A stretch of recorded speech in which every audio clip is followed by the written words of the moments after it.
See, outcomes are basically neutral proof. They don't care about your good intentions. They don't shift based on how you feel. They don't sit down and listen to your reasoning. If you plant corn, you're not going to harvest wheat.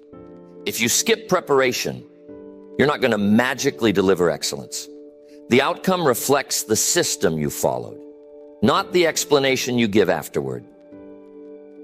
A lot of people mix up effort with effectiveness. They'll say, I tried really hard, as if the amount of energy they used guarantees a certain result.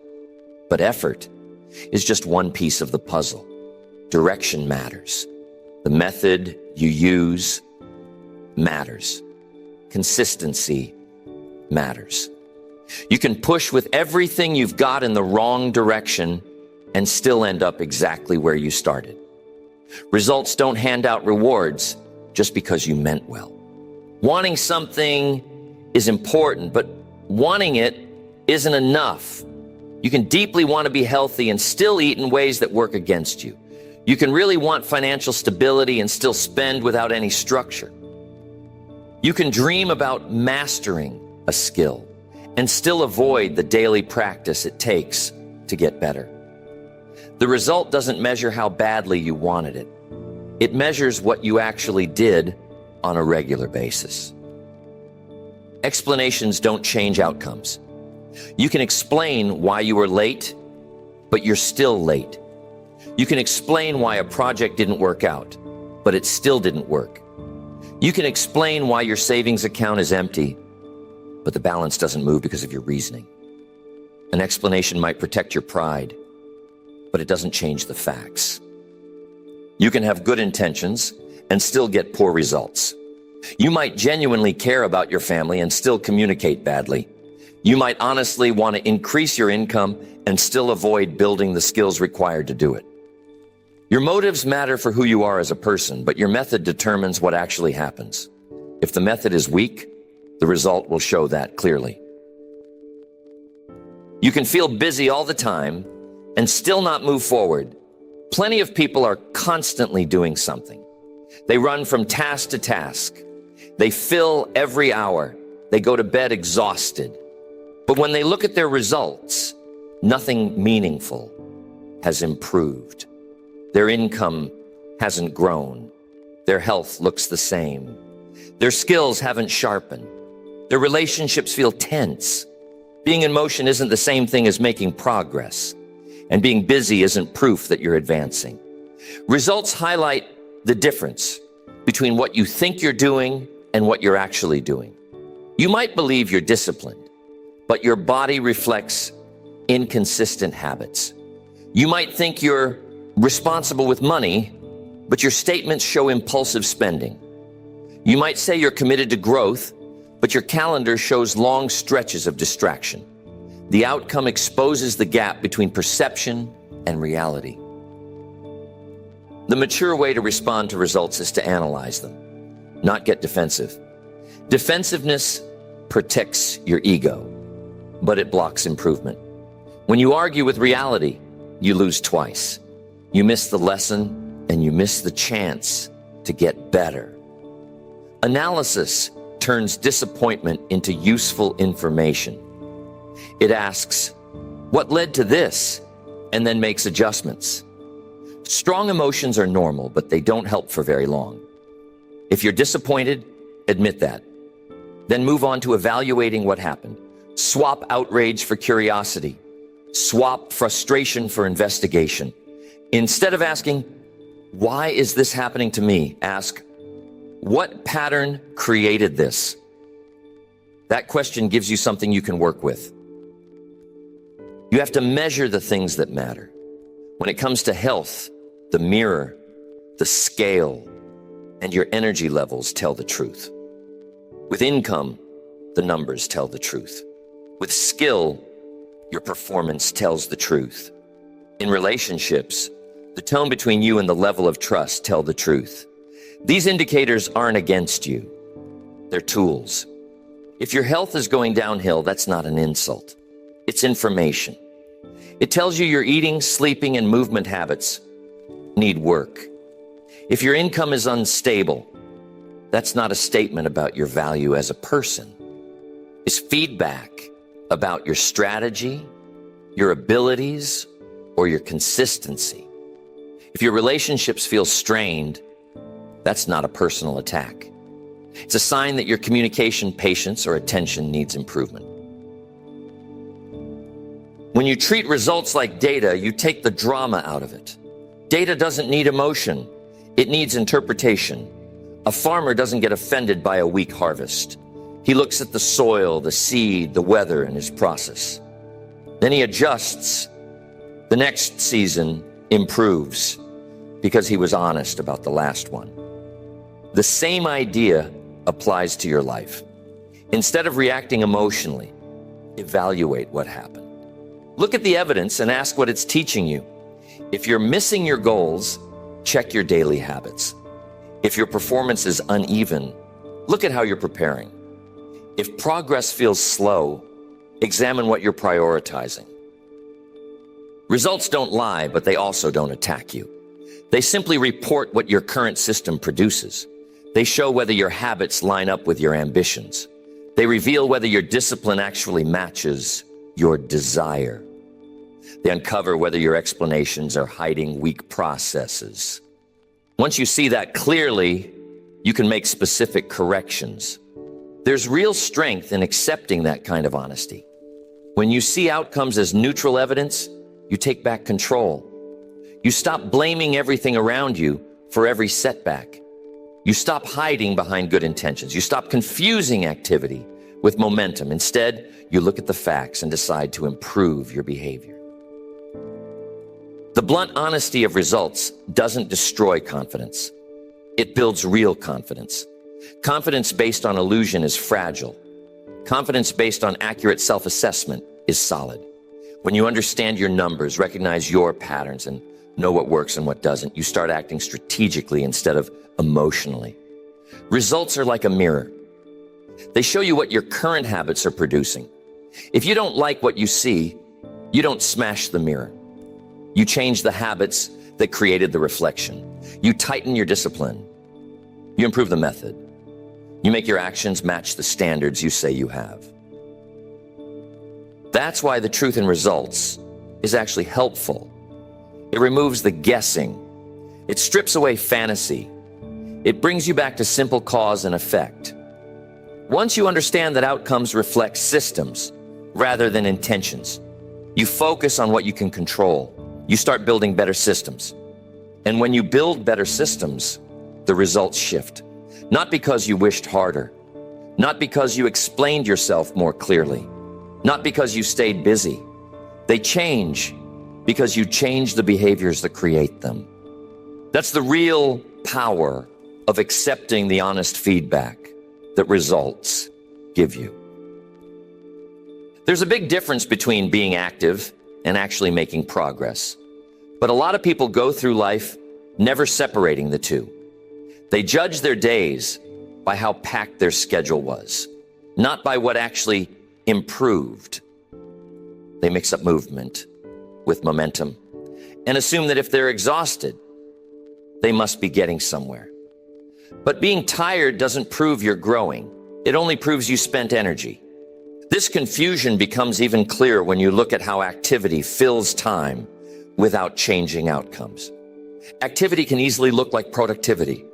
Someone can reply to messages all day, sit in meetings all week, keep adjusting plans every month, and still have nothing meaningful to show for it. The calendar stays full. The hours get used up. The brain feels busy. But at the end of a few months, nothing has truly changed.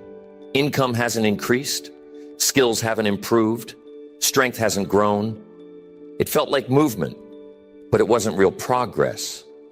Progress is different because it shows up in measurable improvement.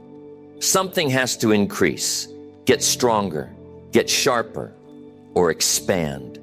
The numbers need to move. Performance needs to improve. The outcomes need to show that yesterday's work created a better result today. If there's no clear sign of improvement, then there's no progress, no matter how busy you felt. A lot of people hide inside busyness.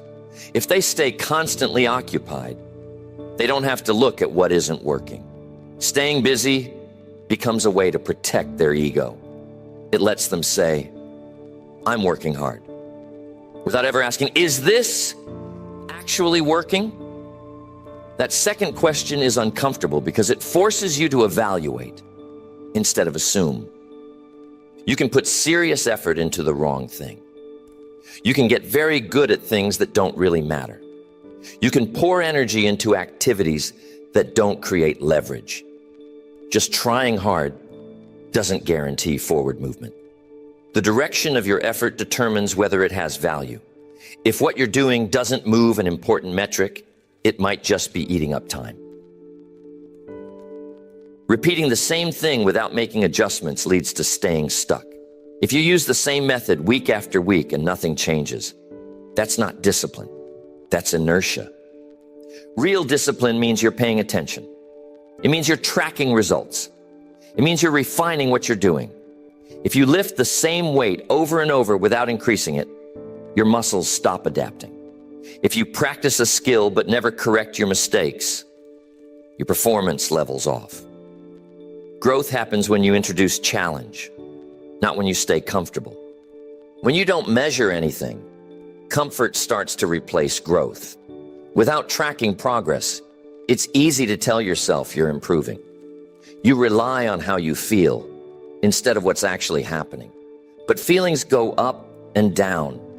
They change with your mood. Metrics don't shift based on emotion. They show what's real. Progress requires tracking instead of guessing. Guessing leaves you confused. Tracking gives you clarity. If you want better health, you need to measure something specific. Strength levels, endurance, body composition, or how consistent you are with habits. If you want to increase income, you need to track output, skill growth, or the value you're delivering. If you want stronger relationships, you need to pay attention to communication patterns, how often you spend meaningful time together, and whether you follow through. Whatever you measure, you give yourself the chance to improve. When results slow down, many people just add more random effort.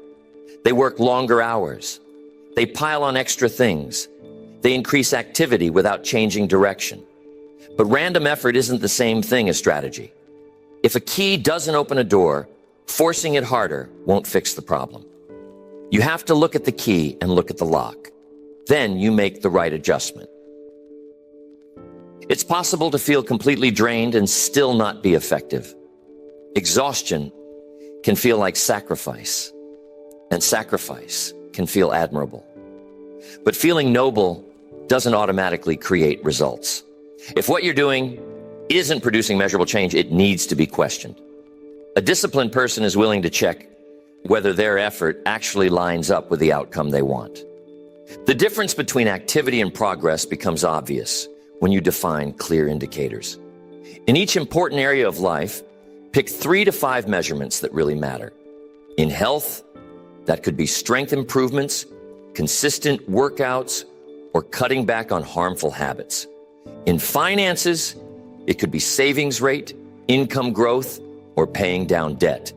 In skill development, it might be hitting performance benchmarks or demonstrating real competence.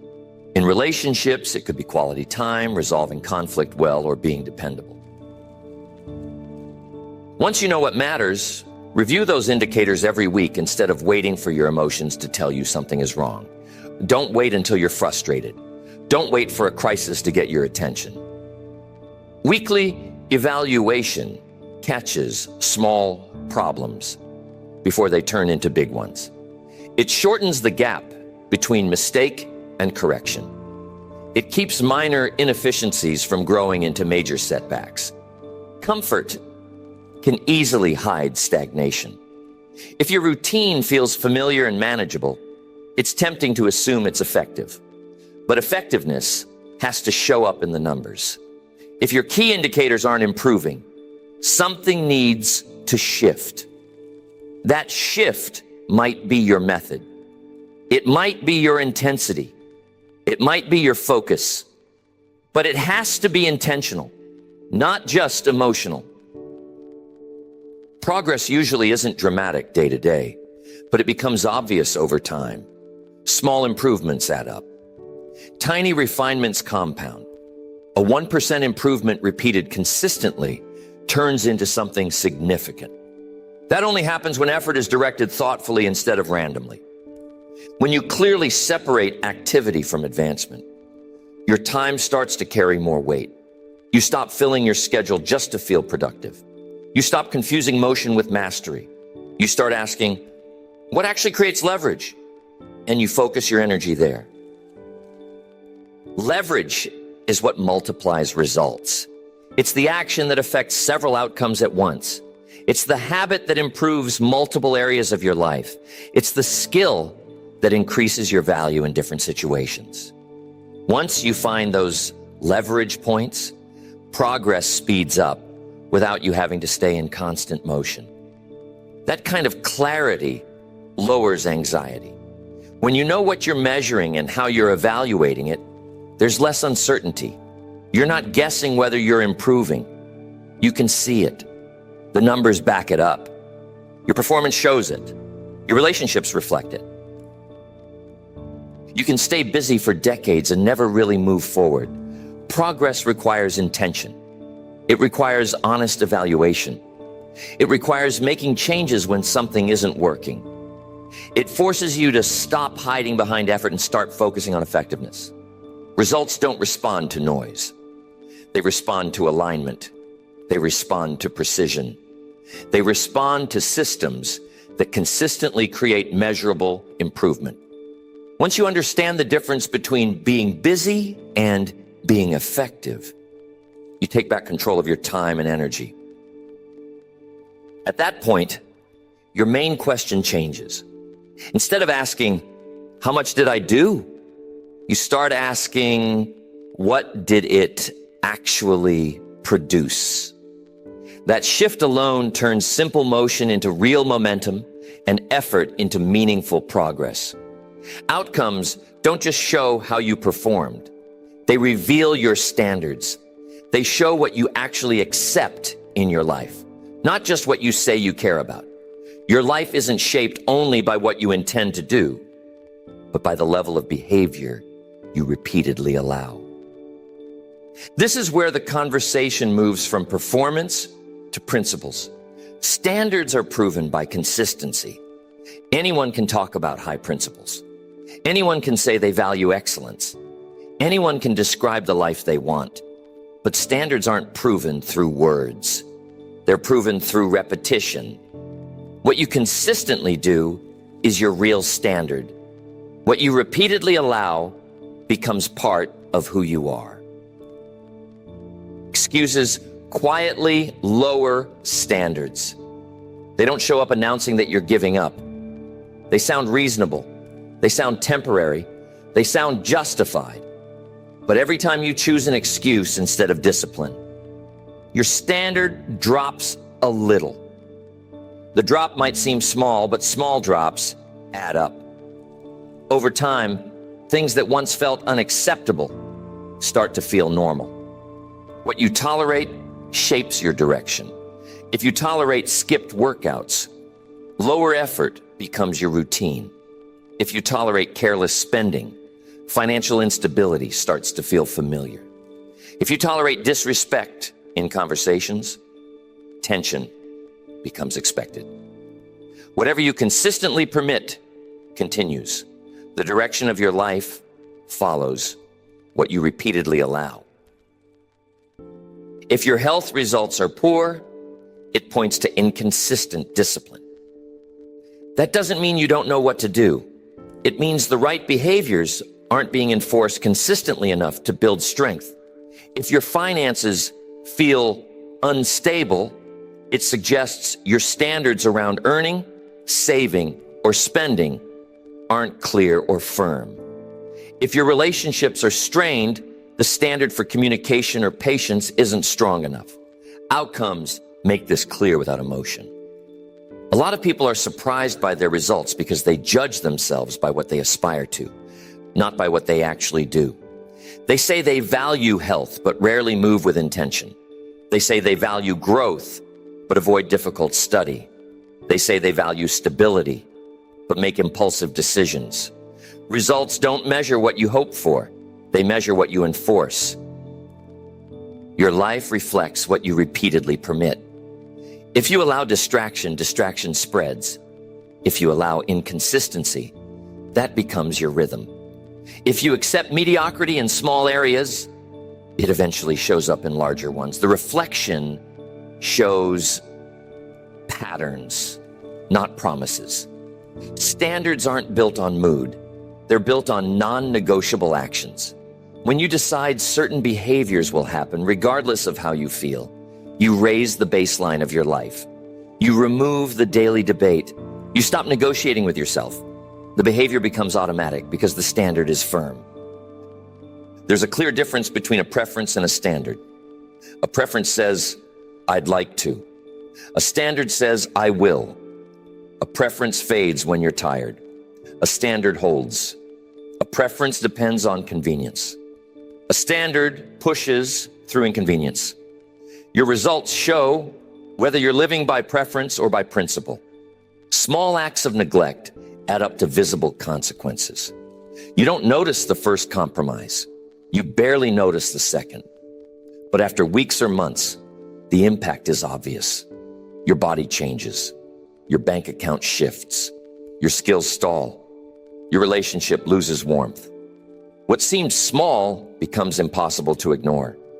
The result is simply the summary of the exceptions you allowed. Raising your standards doesn't mean changing everything overnight. It means enforcing what matters. Decide what is non-negotiable. In health, that could mean consistent movement, structured eating, and proper rest. In finances, it could mean steady saving and intentional spending. In skill development, it might mean daily practice and regular feedback. In relationships, it could mean active listening and dependable follow-through. These actions create clear boundaries. Once you define your standards, you have to check them daily. Compare what you did with what you said you value. Do it calmly and honestly. If you fall short, correct it quickly. The longer you wait, the more the compromise settles in. Fast correction strengthens the standard. Some people try to raise every standard at once and burn out. Real progress is gradual. Raise one behavior. Enforce it until it becomes consistent. Then add another. Over time, your baseline rises. What once felt difficult starts to feel normal. The new standard becomes your default. Enforcement has to be personal. You can't outsource discipline. You can't assign consistency to someone else. People can support you, but they can't do the work for you. Maintaining your standard is your responsibility. When you accept that fully, it doesn't feel heavy. It feels empowering. A disciplined person understands that standards shape identity. If you consistently keep your commitments, you become reliable. If you consistently prepare well, you become capable. If you consistently manage your impulses, you become stable. Identity isn't something you announce. It's something you demonstrate through repeated behavior. With that in mind, how you respond to disappointing results becomes critical. When results disappoint you, instead of looking for something external to blame, look at what you allowed. Ask which small compromise kept repeating. Ask where enforcement weakened. Most of the time, the answer isn't dramatic. It's a series of small allowances that were never corrected. There's freedom in realizing this. If standards create outcomes, then raising your standards changes those outcomes. You're not at the mercy of luck or mood. You're guided by enforcement, and enforcement is something you control. Outcomes tell the truth about your standards without arguing with you. They show whether discipline is steady or occasional. They show whether your values are practiced or just talked about. They show whether you're leading your behavior or constantly negotiating with it. When you decide certain behaviors are no longer optional, your direction shifts. Small improvements start stacking up. The reflection begins to change. Health improves, finances grow stronger, skills get sharper, relationships deepen.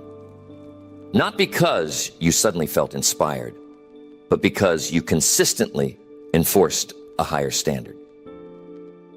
Standards are the hidden framework of your life. Results are the visible outcome.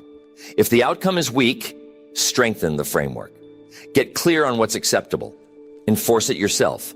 Review it consistently. Raise it step by step. Whatever you allow will continue. Whatever you enforce will improve. And whatever you repeat will eventually become the foundation for every future result you experience. There's a clear difference between reacting emotionally and responding with emotional maturity. When results come in, especially when they're disappointing, the first instinct is usually self-protection. The mind rushes to defend your identity. It searches for explanations that make the outcome hurt less. It looks for causes outside of you. It compares your situation to others. It justifies what happened. It blames. All of that can happen before calm thinking even gets a chance to step in. To move forward, that instinct has to be recognized and redirected. Blaming other people slows down growth. When you hand responsibility to someone else, you delay improvement. If the outcome is their fault, then the fix must also belong to them. And if the solution depends on someone else, your progress becomes conditional. Blame might make you feel better for a moment, but it doesn't help you move forward. Comparison can distract you from responsibility too. It's easy to point out that someone else had better timing, more support, or better opportunities. It's easy to compare your struggle to someone else's visible success and decide that things are unfair. Circumstances absolutely affect outcomes, but they don't control how you respond.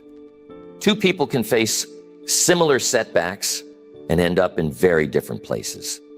The difference isn't just the obstacle, it's what each person chooses to do next. Circumstances shape conditions, but they don't decide your direction. Economic changes, unexpected problems, and outside pressure are part of life. They influence the environment you're operating in.